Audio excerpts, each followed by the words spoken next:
ஓம் நம சிவாய. நீங்க ருத்ராட்சத்தை கையால தொட்டு பார்த்திருக்கீங்களா? அந்த நொடியிலேயே ஒரு தெய்வீக ஈர்ப்ப நீங்க உணர்ந்திருக்கீங்களா?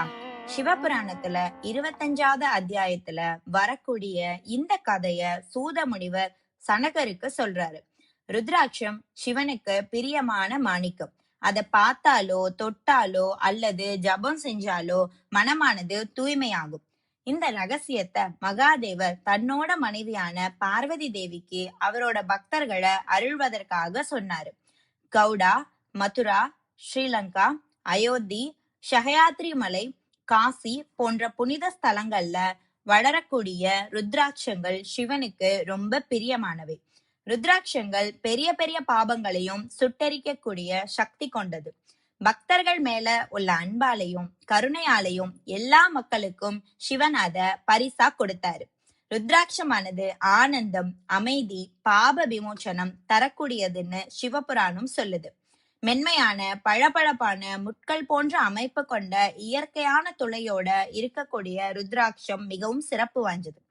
நெல்லிக்காய் அளவு பெரிய ருத்ராட்சமும் இருக்கு, சுண்டைக்காய் அளவு சின்ன ருத்ராட்சமும் இருக்கு. சிறிய அளவுள்ள ருத்ராட்சம் ரொம்ப மகத்துவமானது. உடைஞ்சதோ சேதாரமானதோ அணிய வேண்டாம்.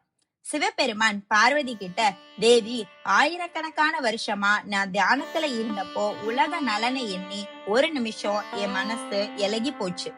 அப்போ பாதி திறந்திருந்த என் கண்கள்ல இருந்து முத்துக்களை போல கண்ணீர் துளிகள் விழுந்தது. அந்த துளிகள் பூமியை தொட்டப்போ ருத்ராட்ச மரங்கள் முளைச்சது. அந்த மரங்கள் இன்னைக்கு வரைக்கும் மனிதர்களை காப்பதற்காக உயர்ந்து நிக்குது. ருத்ராட்சம் அணிவதனால பாபங்கள் கரையும், ஆரோக்கியம், சந்தோஷம், மோட்சம் கிடைக்கும். சிவன் பலவிதமான முறைகள்ல ருத்ராட்சம் அணியலான்னு சொல்றாரு.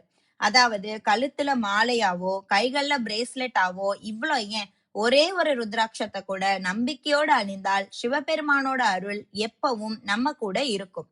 அணியும் போது சுலபமான ஜப மந்திரமான ஓம் நம சிவாய சொல்லலாம். யமதேவன் தன்னோட தூதர்கள் கிட்ட ருத்ராட்சமோ நெற்றியில திருநீரோ சிவன் பேரை சொல்ற மனிதரையோ பார்த்தா அவங்கள வணங்கி மரியாதை செலுத்துங்க, அவங்க ரொம்ப புனிதமானவங்க. ருத்ராட்ச போட்டுட்டு இருக்கவரை பார்த்தாலே பாபங்கள் கரையும். ஆணோ பெண்ணோ குழந்தைகளோ கிரகஸ்தனோ சன்னியாசியோ யாரு வேணாலும் ருத்ராட்சம் அணியலாம். இதுல எந்த பாகுபாடும் கிடையாது. பக்தியோடு இருந்தா அதுவே போதும்.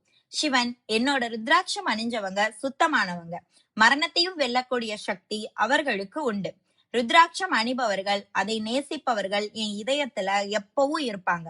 அவர்களுக்கு இந்த வாழ்வில் அறம், பொருள், இன்பம், வீடு அனைத்துமே கிடைக்கும்னு சொல்றாரு. ருத்ராட்சத்தை மனசுல பக்தியோட அணியுங்க. சிவனோட ஆசீர்வாதம் என்னைக்கும் உங்களுக்கு இருக்கும்.